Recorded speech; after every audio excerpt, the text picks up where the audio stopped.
These long dog days of summer, I mean, we just made it through a heat wave. Mama was parched through this heat wave. I was hitting up Dunkin' every single day, and I will continue to probably for the rest of my days, but especially this summer. Dunkin' is helping everyone stay cool this summer with its lineup of refreshers. These drinks are packed with bold, fruity flavors and served ice cold. It's amazing. Dunkin' refreshers are the perfect afternoon pick-me-up. I like to start my morning with them personally, and then sometimes I go back for a second one because I'm just feeling crazy. They come in a variety of delicious flavors, including fan favorites mango pineapple and strawberry dragon fruit. And then for a limited time, there's black cherry and there's pink pineapple. I'm going to tell you something right now, and it's a bold claim, let me tell you, but I stand behind it. Pink pineapple will change your life. It is so good. It has me feeling like I'm sitting in a pool, resort side, just living, honey. It's so yummy. Try your favorite flavor with green tea, sparkling water, lemonade, or Dunkin's all-new limeade. I haven't tried the limeade yet, but I'm going to. Usually I get my drinks made with green tea and occasionally lemonade, but I do really like the green tea. Or if you don't want to build your own, try one of Dunkin's curated refreshers like the Cherry Lime Ricky or the Ultimate Pink Daydream. The Cherry Lime Ricky, scrumptious. I could drink like 3 of these a day. They're so freaking yummy. Head to Dunkin' today and find your favorite refresher. Dunkin' refreshers contain less than 1% fruit juice. Limited time offer. Every good detective needs a partner to support them on important cases. Think of a State Farm agent like your sidekick, there to help you along the way in your search for coverage. State Farm can help you choose the coverage you need, whether it's for your home, car, boat, or even RV. With so many options, it's nice knowing you have help finding what fits for you so you can get back to solving all of life's bigger cases. Go to statefarm.com or use the award-winning app to connect with a local agent and get a quote. Like a good neighbor, State Farm is there. You know that thing where you get an amazing pair of shoes at a really great price and want to tell everyone about it? Yeah, so do we. Here at Designer Shoe Warehouse, we'll give you something to brag about. Like the latest styles from brands you love, or the trends everyone's obsessing over, or shoes that make you feel like, well, you. So go ahead, show off a little. Find shoes that get you at prices that get your budget. Head to your DSW store or DSW.com today. DSW, let us surprise you. Hey weirdos, I'm Alaina. I'm Ash. And this is an Australian Morbid. Again.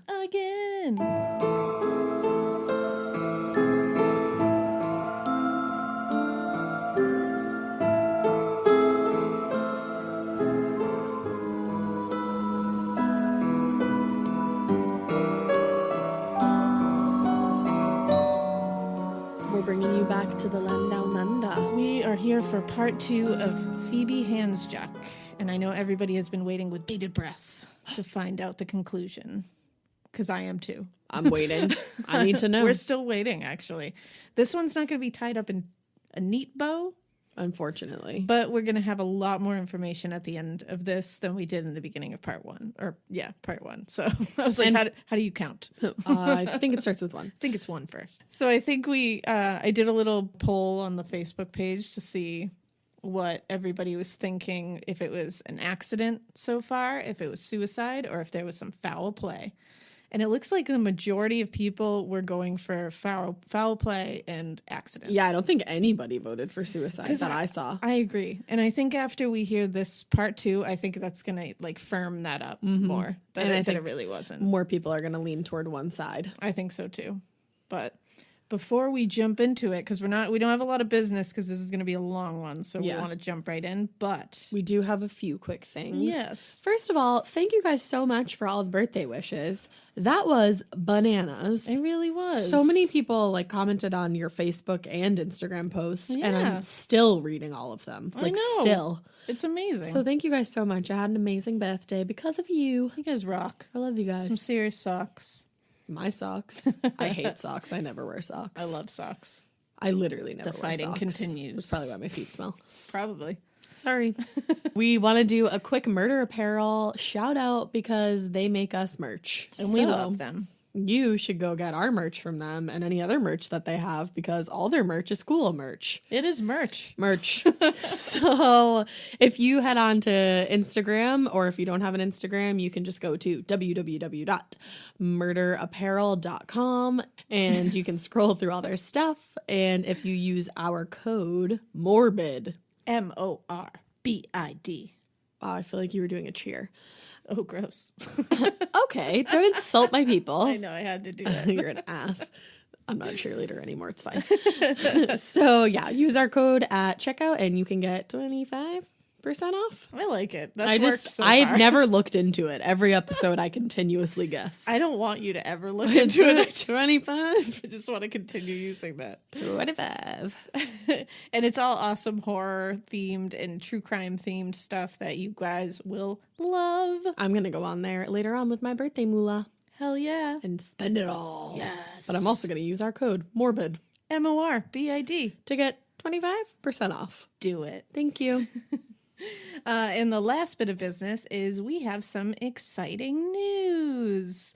We are officially part of the Audio Boom Network. Whoop, whoop, whoop, whoop. We're very excited because that means we are on the same kind of docket as Case File, which Mama loves Case File. Also, and that's why we drink. Which we all know how, especially Ash. Excuse me? We all know how Ash feels about this. We all know how especially Ash feels about that, but we both love them. Em and Christine, do you want to be friends now? I'm just wondering. We might be listed next to each other now. They're like, these girls are stalkers. And we're also with Two Girls, One Ghost. And I love that podcast. And like so many other Yeah. fucking crazy awesome podcasts. So we feel very honored and very excited to be a part of the Audio Boom Network. And we wanted to tell you guys, because yay. So without further ado, let's just jump into Phoebe Handsjuk because there is a lot to cover. Where did we even leave off last time? So when we left off last time, we kind of just talked about we talked about Phoebe's, obviously her upbringing. We talked about her life right before. We talked about the few days leading up to her really tragic and really bizarre death. Those few days were super bizarre. Bizarre, yeah. The whole thing was bizarre. And we talked about the concierge, Beth Ozelup, I believe her name is. Yes. Finding Phoebe and In the direct aftermath of that. Right. So where we are now is we are going to go back to that. We're going to stay on that same night when they found Phoebe, where Eric, the hotel manager, he's the one that he was leaving because he had to drive I think he had like his kid's music lesson or something like that. Yeah, I think he that's was what you leaving. said last time. Well, and she called him back and he came right back, obviously. He's a big part of it. So he's the hotel manager. While this is all going on, all the investigators are there. Because remember, we also said that the investigators immediately, quartered off that room, wouldn't even let medical personnel in there. No medical person touched Phoebe's body. Which is just very strange. Weird, bizarre, totally awful, and who knows? She could have been slightly alive. Like they at that point. maybe They have could have no done idea. something. No one touched her, so no one would have known. So And that's not typical. yeah, it's very bizarre. So there's all this craziness and weird stuff going on. So Eric finally realized, he goes, oh my God, we have a CCTV camera set up around this area. And he said it might be helpful. Who knows? We could see somebody coming in, out. We don't know. But he said we've recently had issues with the system. So it was taping over itself too quickly. Oh no. So he said I went right to the police immediately when I thought of it, which was that evening. And he said, quote, I suggested to the police that if they needed any CCTV, they should start downloading now. He said they just kind of brushed him off. Are you fucking kidding me? And they ended up losing that footage. So there probably was footage of something. Yeah, they said they never, and we'll never know because it was taped over. And he said, I told them that it was taping over itself and that it was going too quick. And if you want it, you're going to have to get it now. And every investigator they talked to later about this case was like, that is one of the first Number things you one would things, do is right. look at a CCTV footage reel. Because that could give you all the answers you need. And it's just, you wouldn't let that evidence just float in the ether somewhere. Like, you go get it. I've never It's right heard that there. before. Really? What is an ether? I always love saying that. Just like the atmosphere. Oh, I like Just that. into the ether. Float in the ether. I'm going to add that to the list of things you taught me. Such a long list. Yeah. I'm just kidding. No, it is. All the life lessons with Alaina. That's me. So at 8:45 p.m., Detective Sergeant Mark Butterworth. Love that. I don't think he's related to Mrs. Butterworth, but chum. That was funny. He was from the Piranha Task Force. He was the one who took control of the scene at that point. Okay. 8:45 p.m. His report of the scene says when he got there, he saw the body of a young woman. She was lying face up. Oy. Her jeans were pulled down below her knees, and she had obviously received a very severe, very gruesome injury to her right foot. He said he also saw that the bins in that like garbage chute system at the bottom, it's like a carousel system. Mm-hmm. I think what happened was there's 5 wheelie bins that rotate under the rubbish chute, and like so all the rubbish falls into those bins. Right. They rotate as they fill up. Right. He said one of them was knocked over and was lying on the floor beside Phoebe's body. Around the carousel, he said he could see, quote, a smeared blood trail. Oh, so she was just trying to So like she get was up and pulling steady herself herself around the room to God. try to, yeah. Ugh. They also said there was blood on the door, on the inside of the door. So she had got to the door and was trying to open the door. That's so obviously, to get horrible. out. Yeah, that's the worst part for me. Yeah, It's I like, really hate that. clearly she was trying to get out and nobody could hear her. And it was pitch black in there. No. Yeah. So now, as all this is going on downstairs, remember, last week we talked about how Ant got takeout for himself. Right. From the restaurant that they were supposed to go to with her dad. Exactly. It was, and that's Phoebe's favorite restaurant. It was like the Golden Triangle or something like that. And he got takeout for one. Just for one. Before and this was when Phoebe was missing, he was just like, oh, she'll probably show up. He, instead of ordering 2 things of takeout to be like, oh, she'll probably show up and she'll be hungry, he just ordered it for himself. I'm just going to go ahead and say that if this situation ever happened to me, I would totally be in the clear because they'd be like, oh, she ordered for 2 people. They'd be like, oh, this is definitely. She was expecting company. Yeah, there's no way. Meanwhile, this is I'm one upstairs person. shoveling chicken fingers into my mouth. You know what? Same. I'm like, I Same. wasn't expecting anybody. They'd be like, wow, she was expecting like a party. Yeah. Of like 10. Wow. Yeah. Why'd she get so much food if it was just the 2 of them? No way. Well, so when the delivery guy came to the building, that's when Ant got a call from this kid who was outside and was like, there's police everywhere. Right. I don't know what to do with your food, man. I can't get up there. So Ant said, so he told Ant, some shit's going down at the apartment building.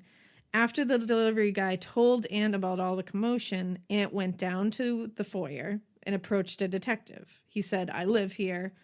What the hell's going on? Mm-hmm. So the policeman, who was acting Senior Sergeant Andrew Healy, told him that they had found a woman's body in the compactor room. Oof. So Ant said, oh my God, my girlfriend's been missing. Could it be her? And obviously the police is like, I don't fucking know. Right. So he's like, okay. And he was like, you're going to have to give me some more information about your girlfriend. Well, and then Ant was like, oh, I've been at work all day, but I checked on her via the phone all day. She's been depressed. Here's the medicine she's been taking. Like, immediately went into that. Right. And he was like, yeah, I don't need to know all that. Like I need to know what she looks like. Yeah, and he was like, it's weird that you're telling me she was depressed. Like, immediately. Yeah, it's like you're covering You're your like, ass. by the way, Also, just saying. I was at work all day. Yeah, I was at work all day, but I checked on her all the time. Now, let me just quickly be clear. We are not blaming anyone for this. No, we're just simply speculating. We are not saying that Ant is to blame. We are just putting out the information. People are to take what they want from this. We are not going to give you any, at the end, we're not going to be like, he did it. Like, No, I don't know who did it. I don't know what happened. So I have feelings. But we're just putting, the stuff out here. So that police officer was like, okay, does Phoebe have your girlfriend, does she have any distinguishing features? Right. So Ant said she has a tattoo on her right arm or right wrist, which matched one on his own wrist. Oh. He showed it to the detective, and he was like, okay. And then he's also said she has a stud in her upper lip.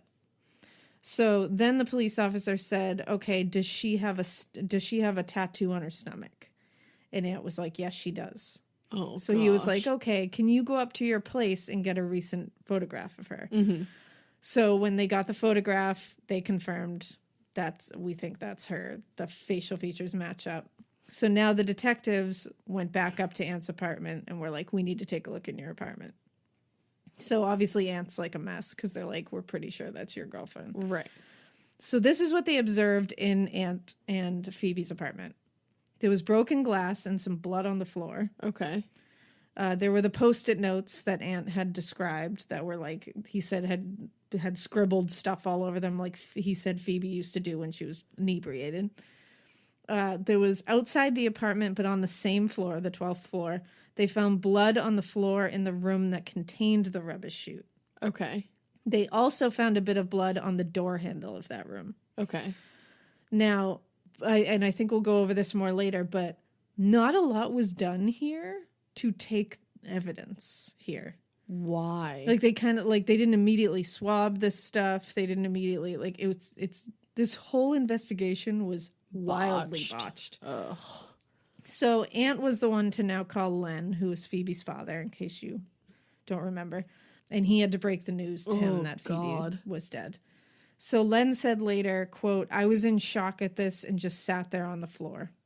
And he said he got changed for dinner too, remember? He was like ready to go to dinner. He was like, I got changed and like got ready. Because he was like, I just knew assumed she was gonna turn up. Yeah. He was like, I just assumed she was doing something. And because he said she wouldn't miss a dinner. Yeah. Like she wouldn't miss this. Yeah. And that kind of comes back a little later when the whole thing of suicide comes up. People are like, no, she didn't. She wouldn't have done this. And because weren't there like there big was things too much coming up going in her on. life? Yeah. And we'll get into that later. So Len called his son Tom, who was Phoebe's brother, who she was the closest to. That was like her best friend. Yeah. And he was in tears. And he said he didn't want to tell him over the phone, so he just told him, please just come here. Like, please come here. Oh, God. So Tom immediately left his girlfriend's house in East Malvern and headed right to Len's house. Len ended up having to call Natalie, who was Phoebe's mother, on the phone. Natalie answered and immediately said, what happened? Have you found Phoebe? Oh, because, again, remember, she was missing. They didn't know. They weren't all freaking out too much, but they were like, they were nervous. Concerned. And Len said to her, quote, I hope you're sitting down. She's dead. They found her near the rubbish bins at the apartment. Jesus Christ. Natalie said she fell to her knees next to her car and just screamed, no, no, no. It's not true. I can't talk. Like, just screaming it. Oh. She said she hung up the phone and her partner, Russell Marriott, had to come and pick her up off the ground and carry her inside. Oh, that just made me like so emotional. Now, Russell was the one to call Jeanette, the grandmother. Oh my God. Why do we have to play telephone right now? So Russell called Jeanette, the grandmother. And remember, Phoebe was extraordinarily close to her grandmother. Yeah. And she was actually coming to Melbourne from Malakuta that day because her other brother, Nikolai, his 18th birthday party was happening the following day. Okay. And that was something that Phoebe was excited to be planning and decorating for, remember? So again, this is another thing that was happening immediately after this that she wouldn't want to miss. Right. So Jeanette said her first thought when she answered the phone was, is Phoebe okay? Mm-hmm. And Russell just told her, you have to come here. And she said when she got there, Natalie was the one to tell her. And she said she was just absolutely devastated and immediately couldn't understand it. She was like, what are you trying to tell? Like, how did this happen? Right. Because again, when you find out she was found next to a garbage chute, it just doesn't make any sense what? to you. Like, how did that happen? It's like 12 floors up. She went in a garbage. Like, none of it makes sense. No. So at around 10 p.m. that night, Detective Butterworth met with the forensic crew that came, and leading senior constable Bernard Carrick was now in charge of processing the scene. Again, Phoebe's body was lying on the floor. Her most severe injuries were from the waist down. They were mostly to her legs and her right foot. And they also found a single lens from a pair of Prada sunglasses, which did belong to her. Mm-hmm. And her family members said she wore them a lot when she was going out. Okay. Which That's is interesting because actually- maybe she was going somewhere. That's one of the things. And we're going to see a couple of more things that point to her being on her way out, right. which doesn't make sense. But she for did the- leave her purse and bag at home, right? Or She excuse did. me, purse and but keys that's, or something. She left her purse in the apartment, and the purse had her phone charger in it, which indicates that she was going somewhere. Okay. Something could have, there was broken glass and blood in the apartment. Something could have happened. Right. Before she could leave. Oh, shit. Yeah. Then Carrick looked at the compactor, which was at the bottom of the chute, which obviously inflicted most of Her the damage. ankle. This thing had a big blade that was on it that was usually set to automatic, but it could be set to manual operation if you needed to like control it more. Like they would set it to manual if one of the bins got stuck or something. And they needed to, set like, it to do it. manual, get the bin out, and then set it back to automatic. Right. Because automatic was like you come down the chute, anything that comes down the chute, it's going to compact with that giant blade. So photographs were taken after Phoebe's body was found, and it showed that the switch to the compactor was set to automatic mode at this point. So whatever was coming down that chute was getting compacted. Oh. And that's important. So there was blood inside the compactor and on the inside of the compactor room door, like we said. So Right. she was trying to get out. Carrick took swabs from all of that. Upstairs on the 12th floor where they lived and where she supposedly went into the garbage chute. In the garbage chute room, they also saw the several drops of blood on the concrete floor, and that's when they took samples of these. Finally. Then they went to Anthony's apartment. In the master bedroom, they found Phoebe's journal on the bed, so they bagged and tagged that. They went further into the apartment. They found blood on a door, more on a wooden study table, and computer mouse. Okay. In the hallway were broken glass pieces. In the kitchen, there was a blister pack of Cymbalta, which is an antidepressant. Yep. There was some other medications and some Post-it notes, like Anthony had said. Then he went to another room and he found some more documents, a little bit more blood. And Carrick specifically made no mention or observation of a shrine-like setting, how Ant had described it. Right. Because in part one, in case you don't remember, I know it might be hard to like put these all together. Ant said that when he got home and noticed that Phoebe was missing, that it seemed like there was a shrine on the bed. with like pictures. Candles lit, like just weird stuff. And he specifically said it looked like a shrine. No one else makes mention of this shrine-like And thing. you would, I mean, a shrine is a fucking shrine. Exactly. Like And he's saying candles are lit. There's like pictures and Right. stuff. Like it's all laid like she's out. doing some weird fucking Yeah, African like- voodoo yeah. to make him like her. Exactly. That was a Mean Girls reference. It was. It was. I didn't want anyone to be like, what? What now? That was a Mean Girls reference.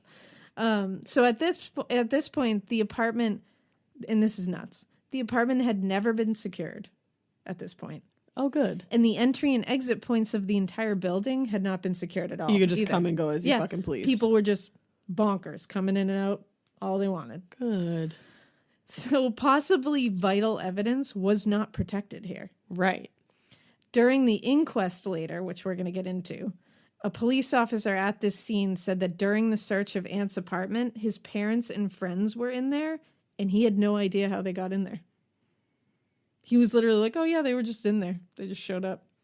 That's how unsecure this scene was. They just walked in there without anybody knowing. How is there like no one at the door? Like, Yeah, that's the thing. Well, that would be securing the scene. right. I know. I can't even wrap my They head had no around idea that. how he got in there. Yeah. So at 2:45 a.m., this is when Detective Butterworth had another look at the body, and he recorded more detailed observations. He said, she had a slim build, she had spiky black hair and a pale complexion. Her jeans were blue jeans with a studded leather belt. They were undone and pulled below her knees, but her underpants and bra were where they should be. Okay. She was wearing a gray t-shirt. She was barefoot. Her right foot had been almost completely severed. Oh my God. It was literally hanging on by a couple of tendons. No. They also saw that she had a bunch of lacerations on her legs, back, and buttocks. Oh God. This is when her body was taken to the Western General Hospital in Footscray, and she was officially declared dead at 4:30 a.m. on Friday, December 3rd. This was 9.5 hours after she was found. Wow. Yeah. That's when she was taken to the coroner's office in South Melbourne. Again, without anyone medically attending to her, ever. I just don't understand that. Her body lay there for 9.5 hours while no one checked to see if she was alive, perhaps. Yeah, I don't know. That's If there just was fucked up. any vital function at all. That's blows my brain apart. Because there's no way that this scene should have immediately been quarantined off as a crime scene. Right. It should have been an active scene, and they should have allowed medical professionals to go in there, check her vitals, and declare her. And do what they're supposed to fucking do. And then they could have called the coroner immediately to come out and declare her dead at the moment. Right. That's what a coroner does. That's what a medical examiner does. And, which we'll get into, at that time, if they had called the medical examiner to come declare her at the scene, one, the medical examiner would have been able to see her in the situation, see her in that scene, which is a totally different thing, and be able to make more observations to help their report later. Right. And two, be able to take an accurate, or well, not an accurate, but a more accurate time of death. Which would help. Which would help a picture lot together. more, yeah. So at 4:55 a.m., a fingerprint expert, Senior Constable Martin Koslowski, arrived. He tried to get fingerprints from a ton of places on the 12th level. He tried the door to the rubbish room, the door to the bin that goes actually into the chute itself, and it's like a placard above the chute door. He tried to get from all there. Downstairs, he tried the door to the actual compactor room and some pipe that was running through the room. He said, quote, "No fingerprints of any identifiable value were located on any of the items that I examined at the scene." That doesn't make any sense. And we're going to talk in a little bit that if she climbed into that chute herself, Her fingerprints would have been all the fuck over literally all over it. Like, it was stainless steel, I believe. Like, so it's Like, any of y'all got a stainless steel refrigerator? and if they did, and we'll talk in detail about this, but they did a recreation of this, trying to see if you could put yourself in And your rubbish. hands would be all over it. All over it. It doesn't make any sense. Like, multiple points of impact. It's very bizarre. This is when another forensic officer came, and they took 148 still photos of the scene, Aunt's apartment, around the garbage chute, all that good stuff. Again, none of these photos showed a shrine. And I know I'm like harping on this, but that's a very weird thing to lie about. Sure is. It's just a very weird thing. Another shady thing was how we talked about the police completely failed to get the TV footage from that hard drive, even though they said they needed it right away. It was also Monday, December 6th, before a new crew was brought into the investigation to keep processing the scene. Right. These were Detective Senior Constable Jason Wallace, Detective Sergeant Gerard Clancy, and the two of them were from Homicide. But everybody knows, and this is universal, this is not just like America where we have the show The First 48. The first 48 hours after a death. An unexplained death, are the most crucial. Right. And they waited until... This was, what, 3 days later? Literally. So 72 hours. They waited until December 6th to even have more people come in to try to look at this scene. That's insane. So they've just lost so much. It's just crazy. 3 days. Well, it's just like simple things that are just very. like very normal in like a normal investigation that you're like, yup, like that's standard practice. That's just like 101. And then a lot of investigators, like I'm a hairdresser and I know well, this. a lot of retired investigators and homicide detectives that looked at this case were like, including Phoebe's own grandfather. yeah, they all said afterwards, and even people not even related to Phoebe, who have no skin in this game at all, are like, yeah, no, like so many things weren't done here, and I don't understand it. So police also didn't take statements from Eric, the hotel manager. until January 10th, 2012. What? Yup. More than a year after. Okay. And it was also months before police took statements from Ant's staff, like his cleaning people, and also people that worked with him. Or Ant himself. To confirm his movements on December 2nd. They didn't take statements from these people who could confirm his movements that night until months after this. Like, one staff member was interviewed 4 months after the event, and 2 other ones were not talked to until 11 months later. What? Yeah. Police didn't have detailed discussions with the manufacturer of the garbage chute either to figure out if her injuries were, 1, consistent with what would have happens in there, happened. and 2, they didn't even ask, like, should she even fit in there? Like, would that have even, they never even asked that question of, like, should we maybe make sure That she she actually fell? Nothing. Well, and it's very, I mean, this is a horrible thing to say and a horrible thing to picture, but it's just interesting that she was able to get out of there without being totally. Well, exactly. And up. actually, that's something later that we'll talk about, because the manufacturer of the chute is very adamant that he said if this was set to automatic mode, She wouldn't have. it was going to do a lot more damage. Like, this Right. doesn't make sense that she came through that unless it was on manual mode and someone let her come out of there. Yeah. And also, pertaining to the blood and broken glass found in the apartment, they did figure out that the blood was Phoebe's. Okay. Some of this blood was on the computer mouse. Which Like, is weird. what? They never seized the computer to find out what was on. What was What was on she it. doing? What was she doing?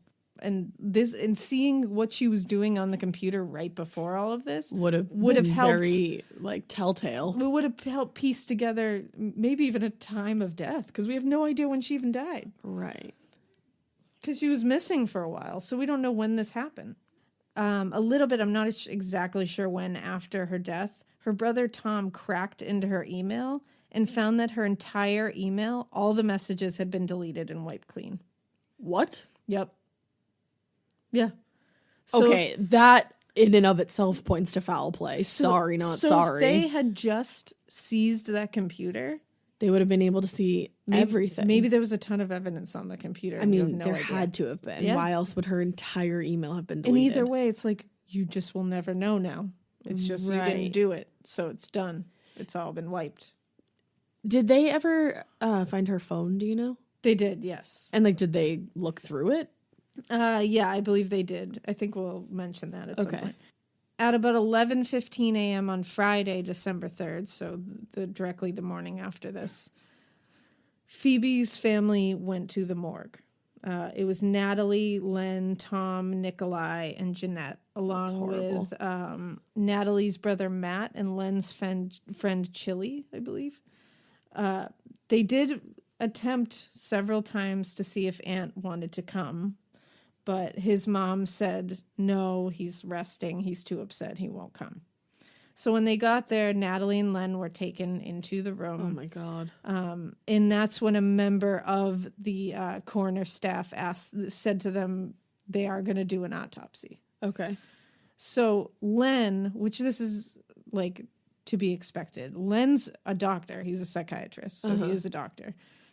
He knows what happens during an autopsy, and he said he immediately said, I can't let my daughter be carved up. Like, no. Okay.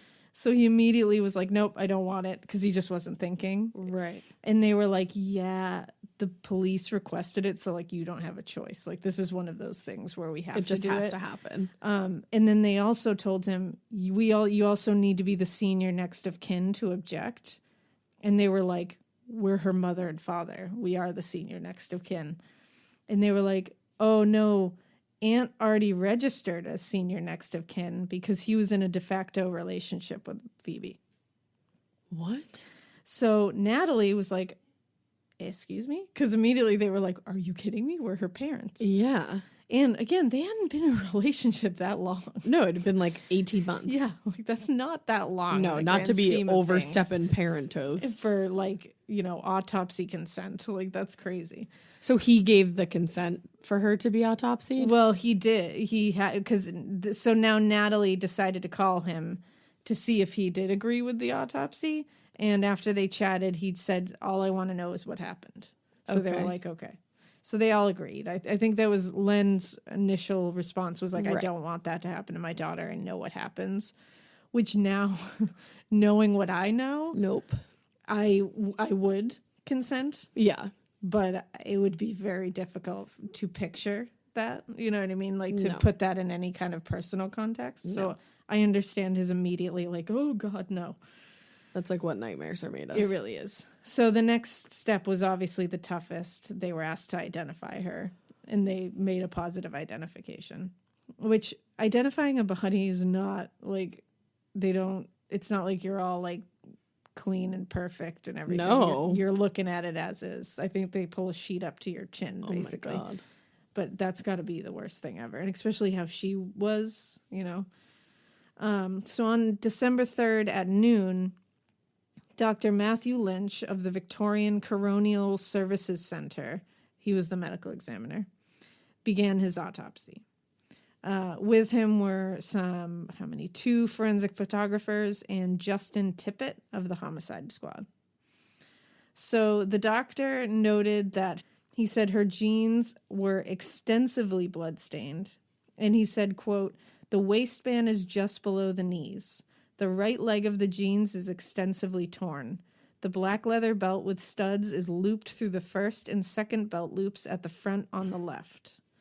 So it wasn't even looped through all of the loops, which is Right. kind of odd. She had a pierced upper lip with a stud, and she had a belly button ring.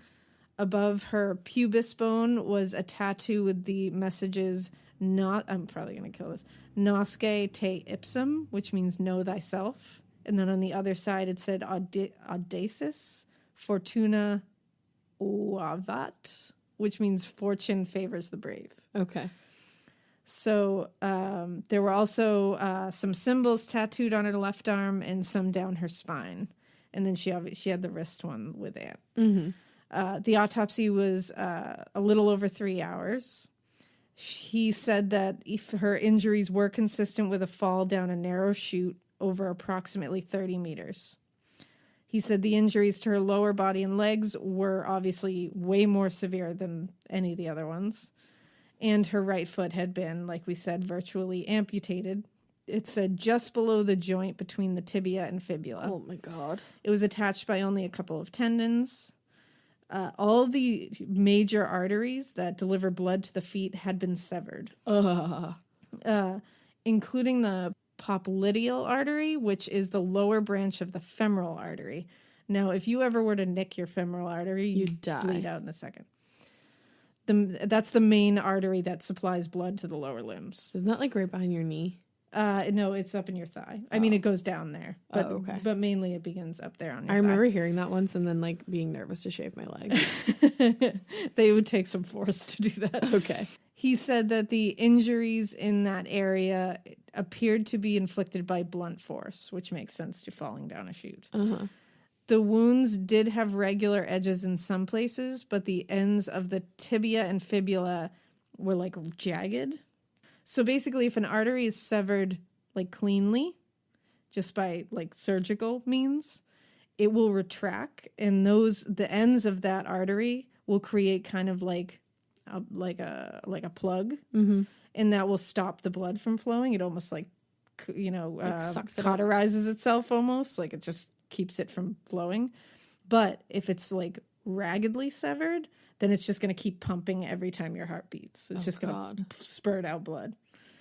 And that's basically what was happening there. Hi, it's Sierra Miller. I can't wait for you to check out my new collection of shoes and accessories at Designer Shoe Warehouse. If you love shoes as much as I do, then trust me, I got you. From cute sneakerinas to the perfect flip-flops to stunning heels, these shoes are all style, no drama. It's a girl's girl summer, and DSW has just the shoes. Shop the Sierra Miller collection right now at your DSW store or dsw.com. You wouldn't take financial advice from a 72 hours in a single day alpha influencer, would you? Same goes if you're in a car accident or any accident. Who you choose matters. That's why Morgan & Morgan exists. They're the largest injury law firm in America, and they've built a reputation by actually winning cases, not just talking about it. Over 1,000 lawyers across all 50 states and $30 billion recovered. Injured? Go to forthepeople.com/podcast. That's forthepeople.com/podcast.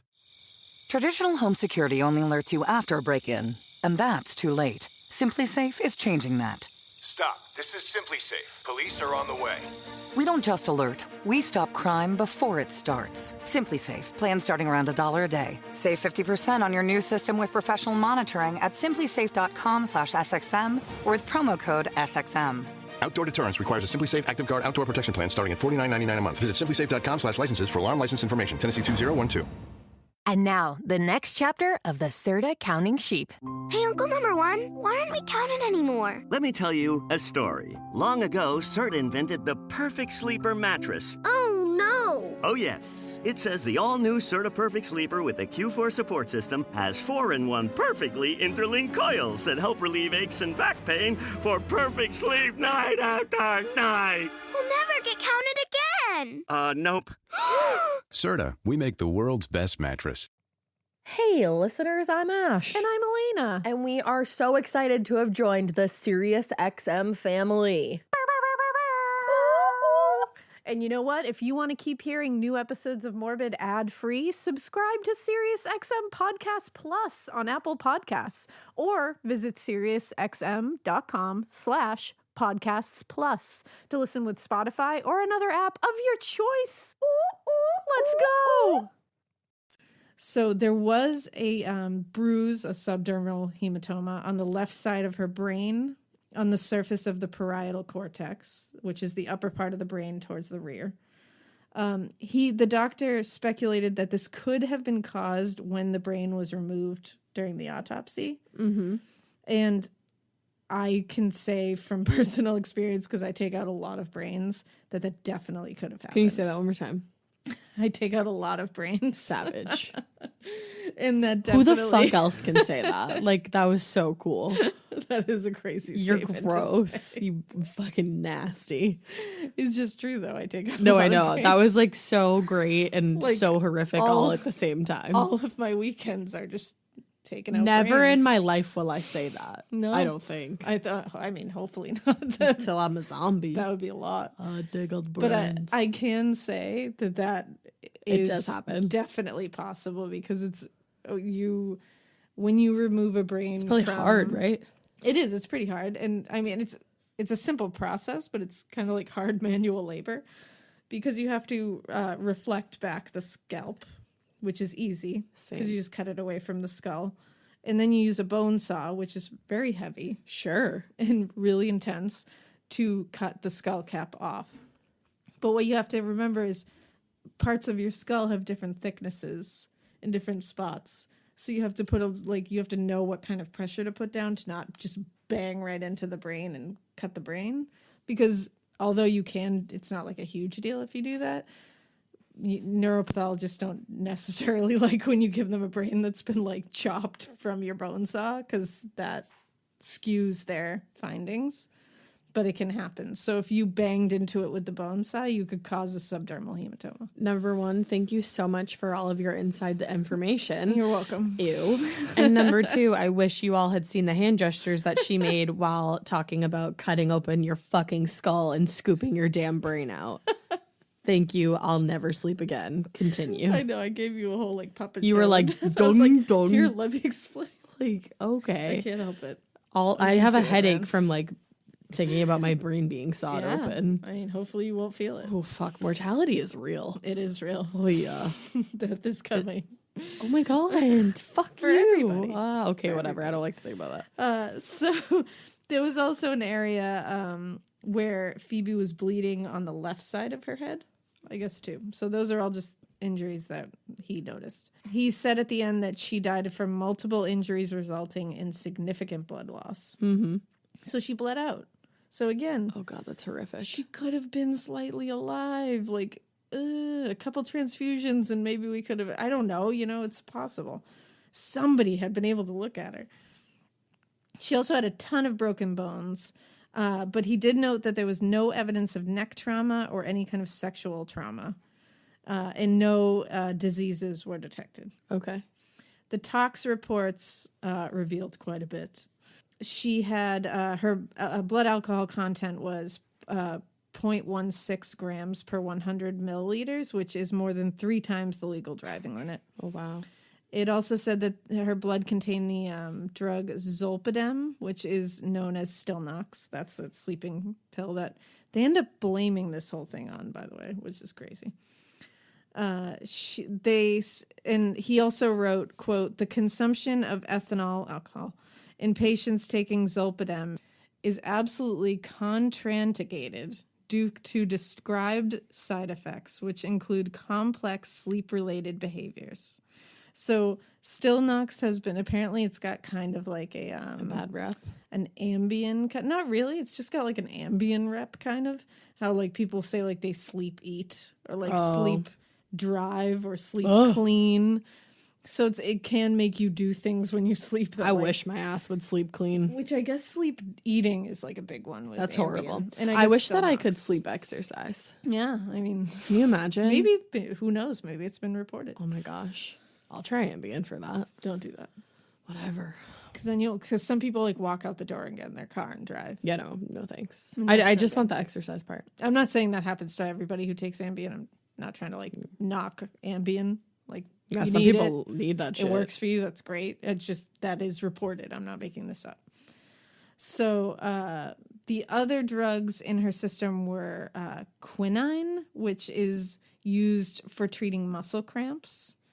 And it also is used to treat malaria. Wow. Which is interesting, but I'm assuming she took it for muscle cramps. The antidepressant duloxetine, which is sold as Cymbalta. And then a cough medicine called dextromethorphan, which can also have some weird side effects on its own. Mm-hmm. But when you mix it with alcohol, it's probably even worse. And like Ambien. Yeah, exactly. So Dr. Lynch's report was reviewed by Professor Stephen Cordner, who's the head of the Victorian Institute of Forensic Medicine, on December 9th, 2010. And it was sworn as a statement on November 23rd, 2011, which is almost a year after she died.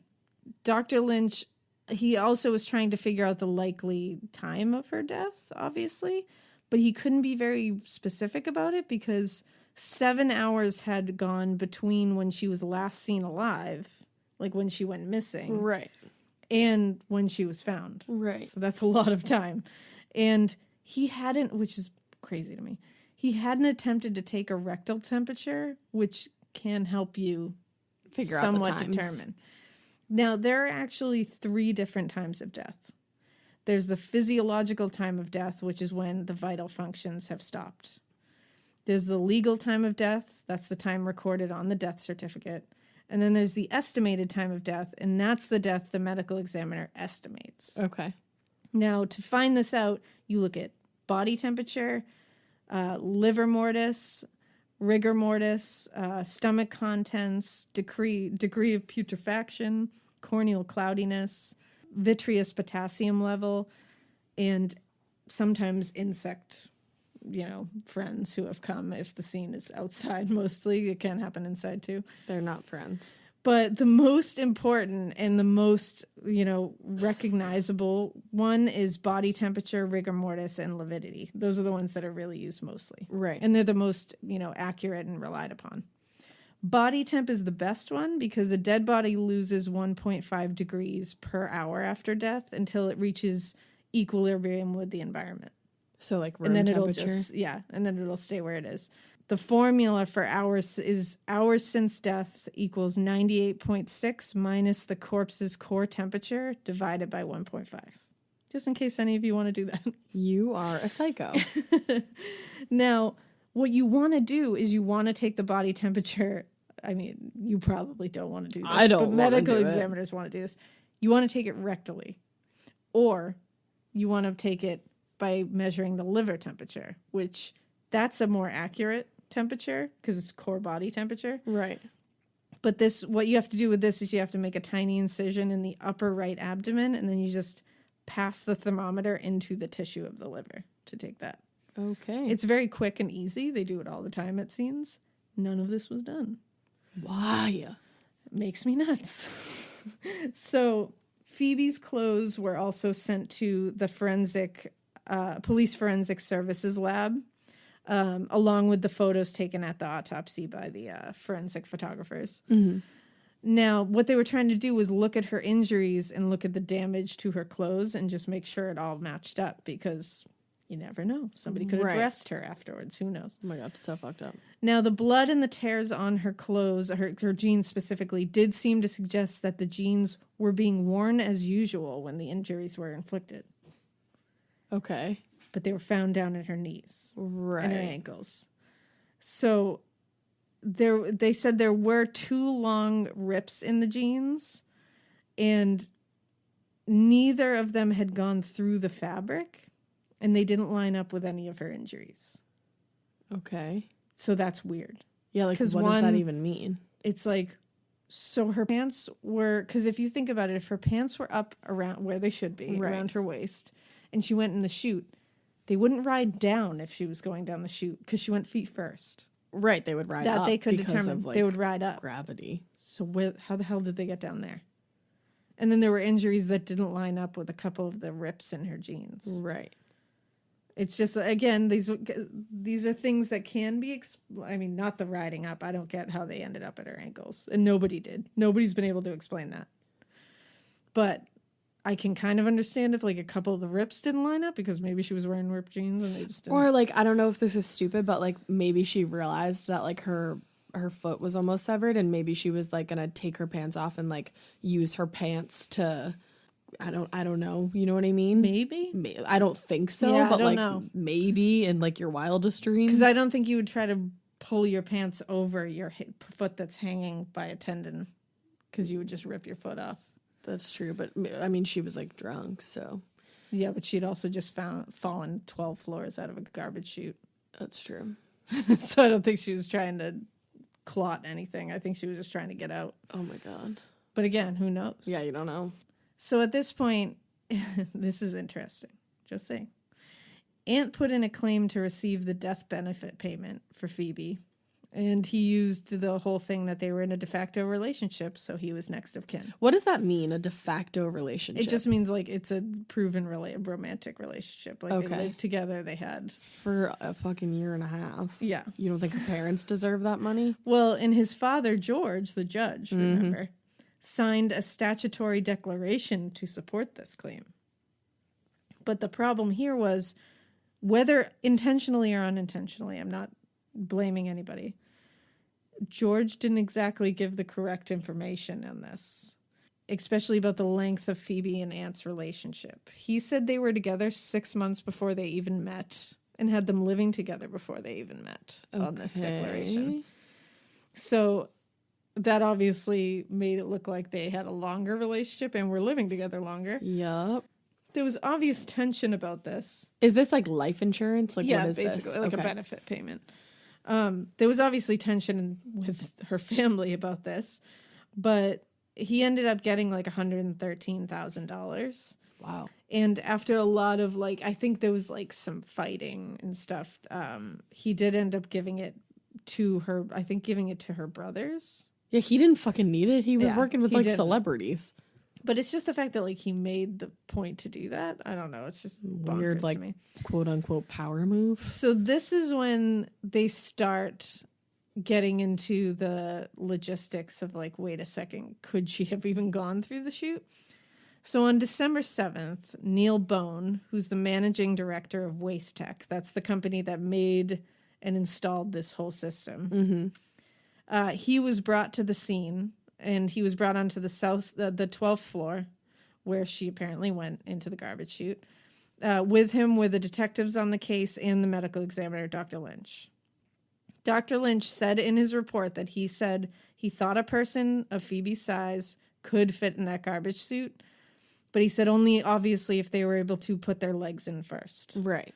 which is how he said no matter what, she went in legs first or her head would have been gone. Mm-hmm. So Neil Bone, the manufacturer, he was like, I don't know. Like, I don't know. This doesn't make sense to me.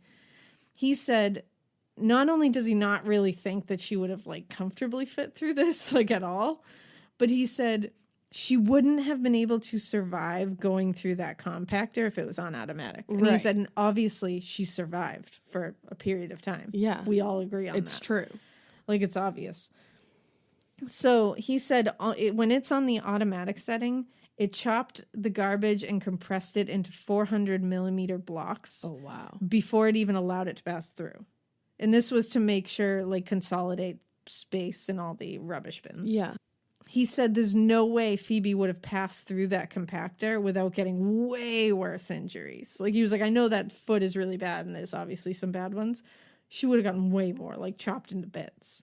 He said the only way that he sees what happening is if there was manual? somebody else involved here that set it to manual briefly and then set it back. Now, the police were like, oh, I don't know. I don't even know what setting it was on. And he was like, well, you don't know what setting it was on? Now, there were photos from the crime scene that showed what setting it was on. Okay. But obviously they didn't even pay attention. Bother. The same day, Phoebe's parents were still struggling with the idea that they were not senior next of kin, which would mean the body would not be released to them. It was going to be released to Aunt. What? Yeah, because senior next of kin. Right. But they spoke through attorneys with Aunt about this, and he agreed to have the body released back to them, but he said he would not give up his status as senior next of kin. Like, cool, go fuck yourself. So he was literally like allowing them to have their child's body. Yeah. Now, later that same day, and this is still on December 7th, Aunt posted on Facebook, quote, "For those of you around the world who don't know the sad news, my partner Phoebe struggled terrible depression That's much one way of to her start life. that. She took her life on Thursday to ease her pain, to be at peace. There will be a memorial next week." People were like, it hasn't been officially ruled a suicide. Right. Like, why would you say that? Like, he immediately was like, she took her life on Thursday. Like, he didn't say, like, she tragically died.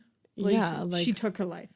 Like, hey, everybody, she was depressed. She struggled. She took her life. It's almost like the whole how, like, Courtney Cobain did all those things. Yeah. Or, excuse me, Courtney Love. She's not Courtney Courtney Cobain. Cobain.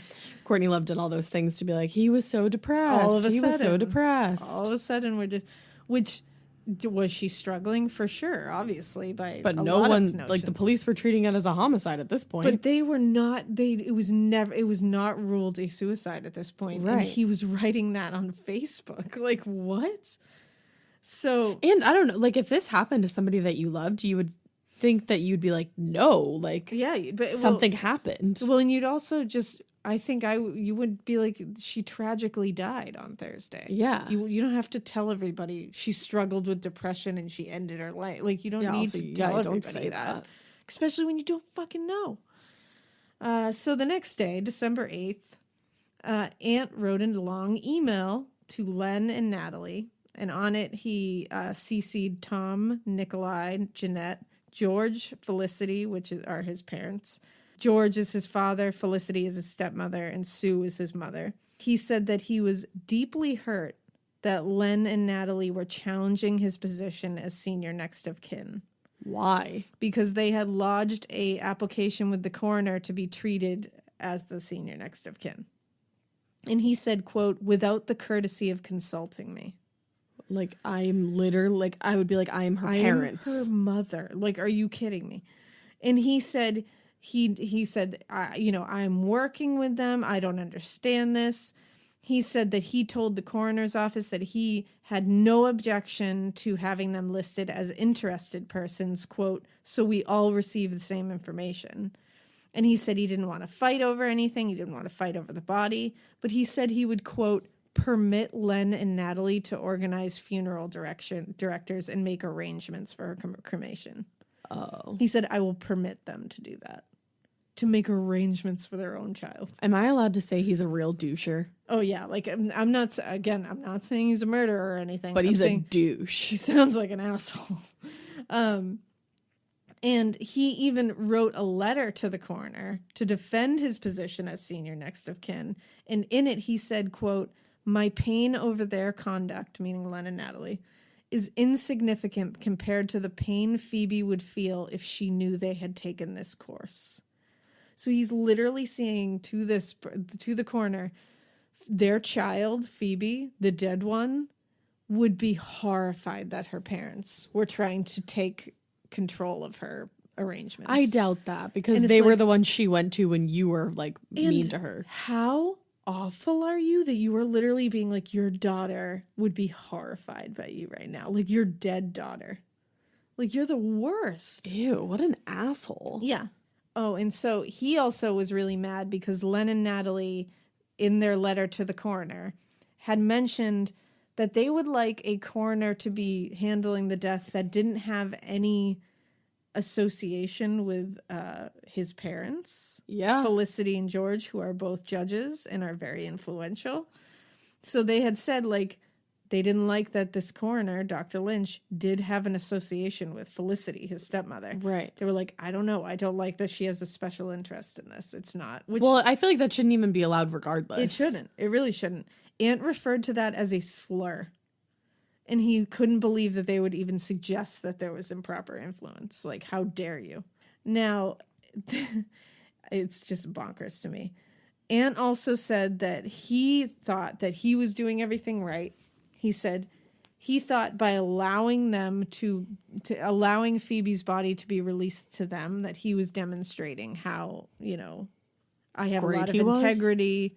I'm doing this correct. Like I think by doing that, I've demonstrated that. I'd be like, yeah, thank you so much. Yeah. And Also, go fuck yourself. He also said, quote, that their actions, them doing this, writing the letter to the coroner and trying to become the senior next of kin as her fucking parents, made him, quote, lose all trust in dealing with you and making any further arrangements to commemorate Phoebe's life. We will be arranging a private memorial. Jeanette and the boys are, of course, welcome to take part. And her parents aren't? Her Literally, mother and father? Not saying it directly, but implying You guys aren't are welcome. not welcome. And he said he wouldn't talk to them any further. First of all, what a nightmare to lose your daughter. God. And first of all, what a nightmare to lose your daughter. Second of all, in that tragic of a way. And third of all, then to have to deal with this asshole. And for him to be sitting there being like, yeah, and we're going to have a memorial and You're not invited, sorry, pretty much. You're not directly invited. That's cool. Ant and Phoebe's relationship was obviously not stable Right. from what we have shared with you last week. I mean, she was in and out of that relationship every 5 seconds. And said he was controlling, which is very clear. Exactly. And her friends and family said he was controlling. And they were actually they said that she was really worried that he was going to ask her to marry him when they went to Paris, that trip that she was excited about. She said, I'm actually worried he's going to ask me because I don't want to. That's awful. They believe she loved him, but they said she was feeling very controlled and suffocated by him. Right. And I think she was also feeling like she didn't really belong in his world. Like, Well, because he made her feel that way. well, and he would like patronize her and kind of talk down to her and make her feel stupid. And then she also had to like borrow dresses from people to go to these fancy events and stuff. So she just didn't feel like she belonged here. And he made her get a whole new job because he said she couldn't be a receptionist. Exactly. Because he was like, that's not an okay job. Like, that's menial. I'd be like, you're menial. Yeah. Now, the same day that nasty email where he was like, I can't believe any of you, blah, blah, blah. The same day that came, about 6 days after Phoebe's death, the detectives that were working the case pulled Len and Natalie aside, and they said, after only 3 days of investigating, No. Phoebe's death was not suspicious and was a homicide. Yeah. Or, excuse me, and was a suicide. Yeah, not suspicious at all. No, not at all. Going down a garbage chute from the 12th floor, not suspicious. Total typical suicide. People do that all the time. Yeah, every day. Phoebe's grandmother made the point that none of that makes sense. And she said Phoebe, one, would not have committed suicide at all. She just didn't believe that. And she said definitely not around so many happy family events like we were mentioning earlier. Phoebe's grandfather, Lorne, who we're going to talk to a lot, His 70th birthday was coming up. Her brother Nikolai's big party was coming up in the next day for his 18th birthday party that she was really excited to decorate and set up for. And then also she was going to be celebrating her dad's birthday with him at dinner that night. And I think she had like a best friend's birthday coming up too. Yeah.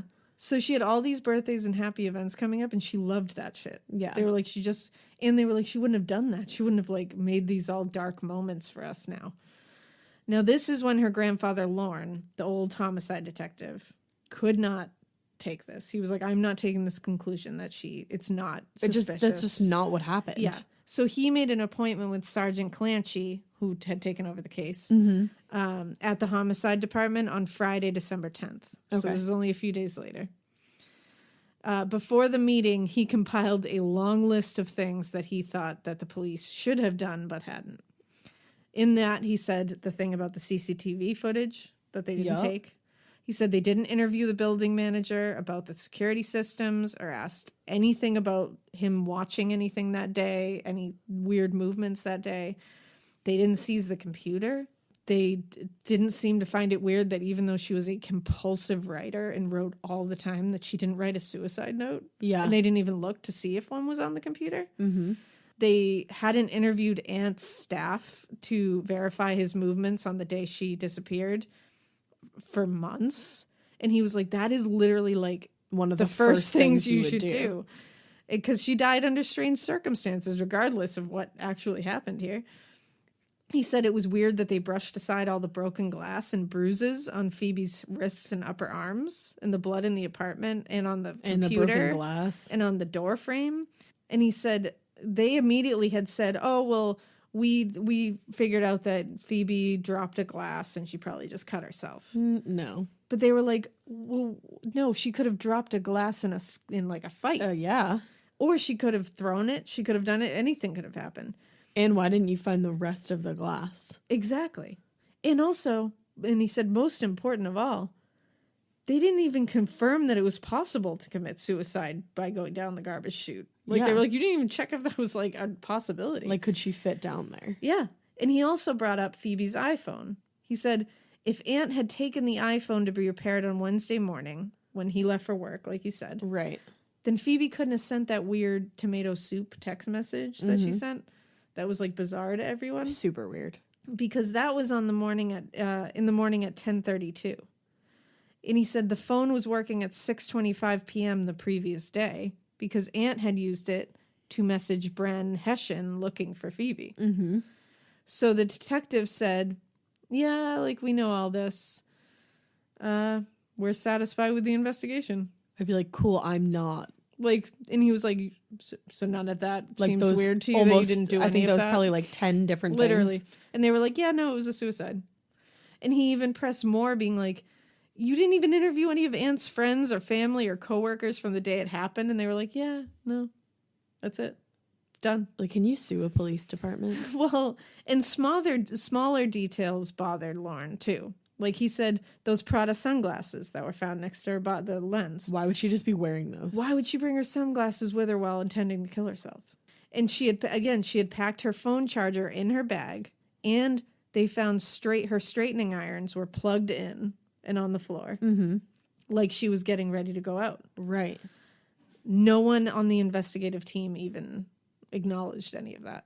Like, they weren't like, oh, this is strange that it seems like she was getting ready to go somewhere. Her keys are here with her bag. Her phone charger's in her bag. The straighteners are out like she was getting ready. Right. Like, what?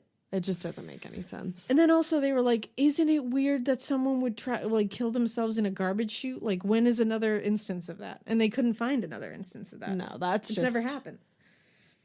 Now, Jeanette, her grandmother, remembered also that Aunt's parents were kind of weird after her death when the two families got together.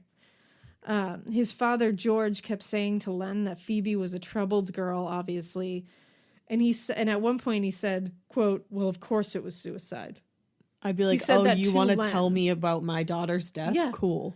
And she was like, what? And she said, Len said he wouldn't even look at him, but at least 3 or 4 times that night said, quote, she was depressed and it was a tragic suicide. You don't know my kid. And this was supposed to be a night where the two families got together just to kind of like grieve together and like comfort each other. And That's the not father was comforting. literally sitting there being like, well, of course it was suicide. That's what it was. It was tragic suicide. And Len even says, I think on, again, the podcast Phoebe's Fall, which everyone should go listen to too, because they talked to all these people. And they did a great job. They did an amazing job. And they actually have Len, and he was saying like, he's like, I wanted to say like, who the fuck are you to diagnose someone? Like, he's a psychiatrist. Like, Right. they're sitting like, are you kidding me? And then he said Felicity, George's wife, his aunt's mother, stepmother, she was just going along with all of it, being like, yeah, it was a tragic suicide, totally. Like, that's it. And Phoebe's parents had gone into this whole night thinking they were all just going to be, like, hugging each other and, like, talking about and, Phoebe. like, maybe, like, telling some stories and, about like, Phoebe. yeah, and he's like, and then it turned into this weird thing where they're, like, trying to convince us. Right. That she was, like, it was very weird. Now, his parents weren't the only ones that were acting weird. Detective Justin O'Brien later said that Aunt was really weird when he first talked to him after this whole thing. Mm-hmm. He said that he observed no tears, mucus, or red eyes during the time he'd been around Aunt. Mm-hmm. So he was like, he's talking about how he's crying and being upset, but like, I haven't seen anything about that. And they were in the middle of taking his statement, the police, and Aunt was like, do you want me to type that out instead? Because he was like, you're writing really slow. Do you want me to type my statement out? What? Like, he offered to type out his own statement. And Aunt's, because he was like, it'll be faster. And he ended up typing out his own statement. That's strange. Yeah. Now, Vanessa Levin is one of Aunt's oldest friends. She said that she was with him a lot following Phoebe's death. And she said that, and this was brought up at the inquest later, which we're going to mention. She said that he would, quote, access his Facebook and act normally. But then when visitors came, especially the Handsjuks, he would, quote, get very upset. She said, you would cry and curl yourself up on the couch. And she said that these emotions seemed like they were being controlled based on who was around. Okay. And when Aunt was asked about this at the inquest, he was like, no, that's ridiculous. Like, how dare you say how I grieved? But she was like, I'm just saying I was with you a lot and you weren't upset, and you'd be sitting there like scrolling through Facebook, and then you'd the be upset when Handsjuks it would was come and a you'd be good curled time. up on the couch crying. Yeah, convenient. Weird. And again, as we've seen in a lot of these cases, you can't judge people for how they grieve, obviously, because everybody does. But that is a little weird. I'm just saying. Now, this is when her grandfather and her mother were like, okay, we're going to take matters into our own hands. Mm-hmm. So remember, Aunt didn't allow the parents at his memorial service. I'd be like, that's fine. I Yeah. don't want to go to your dumbass memorial service. His was on December 12th, and her old friends that went to the service said, the ones that did go said that it didn't seem to be about her. It seemed to be about how he wanted her to be. And they said, like, even the pictures that he had up of her, they were like, I didn't even recognize her. Like, it just wasn't her. It wasn't Phoebe. And they said they ended up leaving feeling like sick. Like, it just did not. That's at awful. all. And some of her friends, like Bren, were not even invited to come. And obviously she was like very close with him. And Len and Natalie's memorial service was on December 16th. And this service, everybody said, was much more Phoebe. And friends said this was like a very compassionate and loving ceremony where everybody was just trying to love each other and, help each other. The day after their service, Phoebe was cremated at Springvale Crematorium.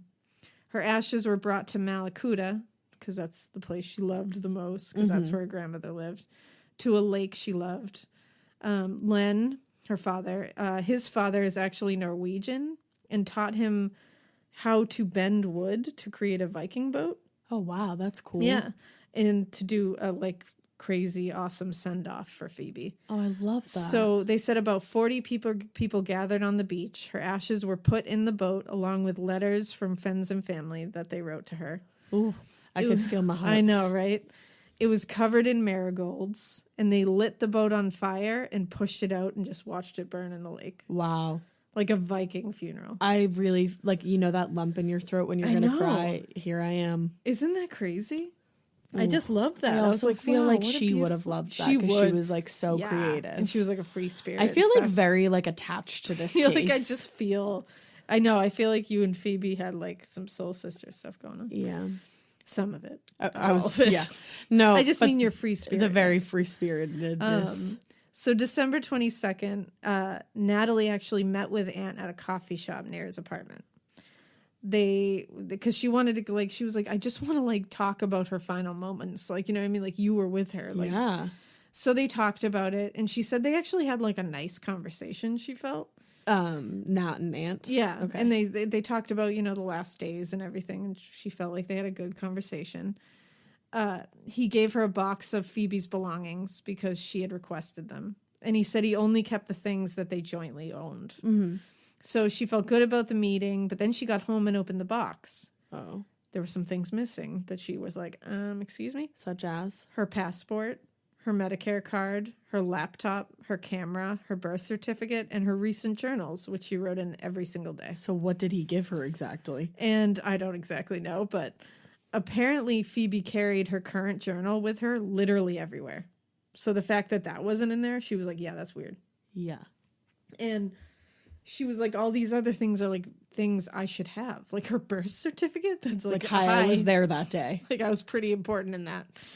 Now, she contacted Anne about this, and she said that the laptop and wallet were returned, but the wallet was almost empty. There was no license or credit cards. There was like membership cards and a passport photo of Aunt in it. And there was no sign of Phoebe's passport or any other official ID documents. He didn't know where they were? No. And her journals were missing. Yeah. You just misplaced. I'm sure she had like tons and tons of journals and you just misplaced them. Yeah, exactly. On January 24th, police brought Aunt in again just to talk to him again about the day. This was at Lauren's request. Yeah, good. Because Lauren, her grandfather, is like doing the damn thing. His story did change a bit.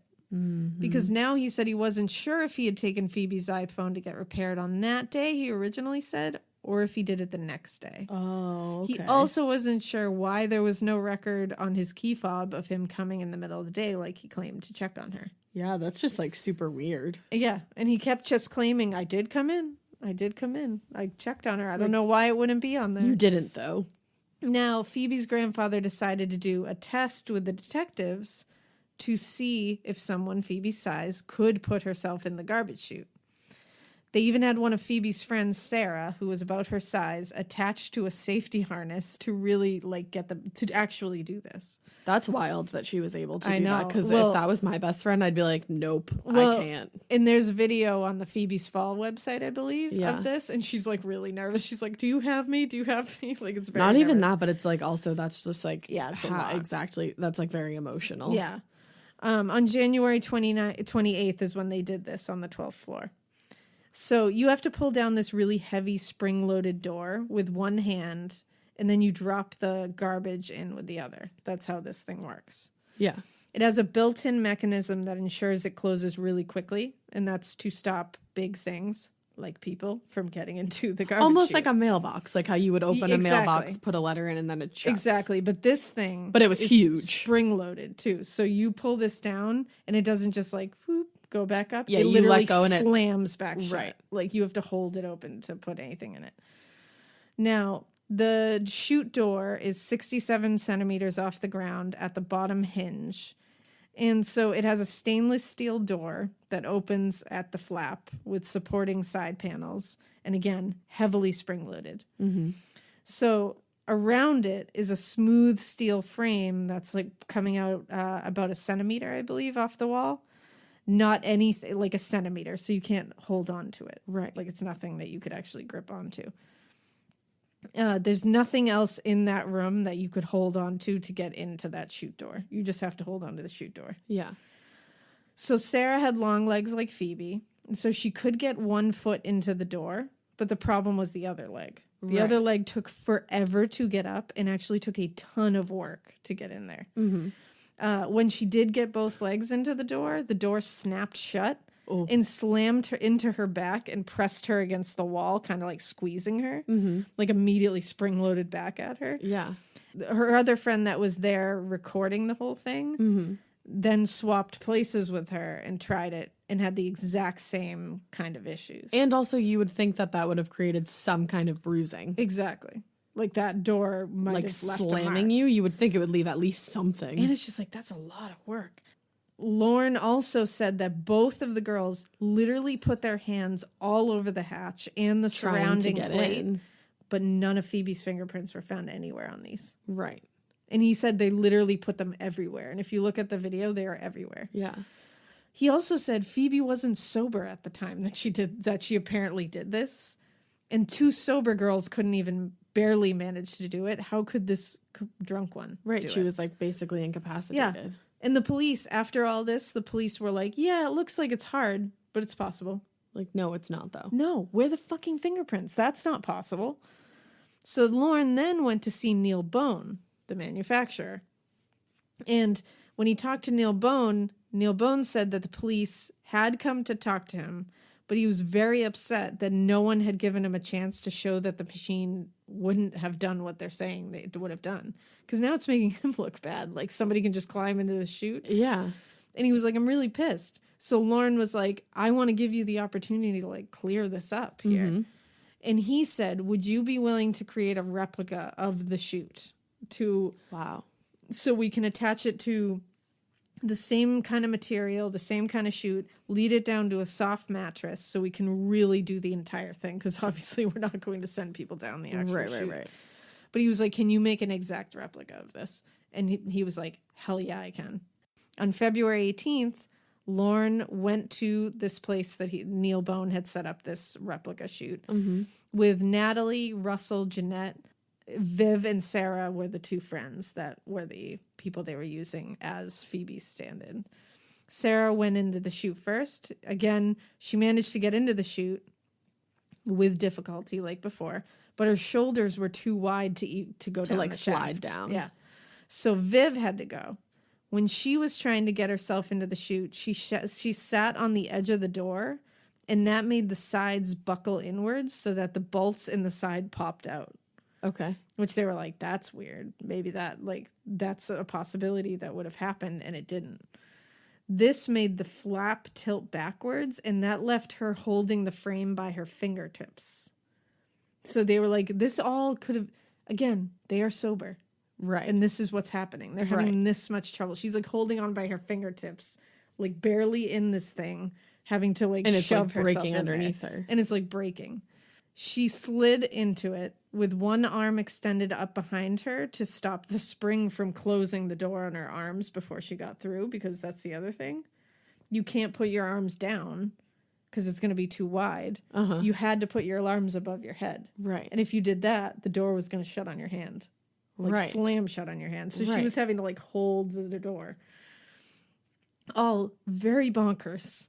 And she said as she moved into the shaft, the weight distribution changed and the door started closing before she was through. Mm-hmm. So it would have slammed on her hand. Right. Causing issues on her hand. So when she finally got through this all, she flew down the shaft onto the mattress, but her hands had to go above her head. That's what they noticed. There was no way that it could have happened the other way. Neil Bone said that if Phoebe had gone down the same way, again, her hands would have been injured by that spring door that closed on them before she fell. Right. There's no way they wouldn't. It just had to happen. Slammed shut. It wouldn't. There's no way her hands wouldn't have been hurt, even a little. And Lauren also wanted to see if it was possible for another person to put someone into the chute, if that was a what bigger, happened. Yeah. So he had Viv kind of pretend to be unconscious, and he had Russell pick her up, put her over his shoulder with her head dangling down his back, and then he put her into the chute feet first. Russell had a free hand to hold the flap open, and they said that was very easy to open the door with his free hand and then throw her in. It definitely would have been beyond Phoebe's capacity because they had trouble doing it. Right. It just didn't make sense. And even if somebody had thrown her down the chute, it doesn't make sense that it didn't chop her up. Yeah. Well, that's Neil Bone was very adamant. It had to have been switched to manual for that to not happen. So he was like, somebody else was involved here. Right. Somebody had to have been. So this was all getting much more frustrating for everybody because they're starting to see like, come on. This wasn't a thing. Yeah.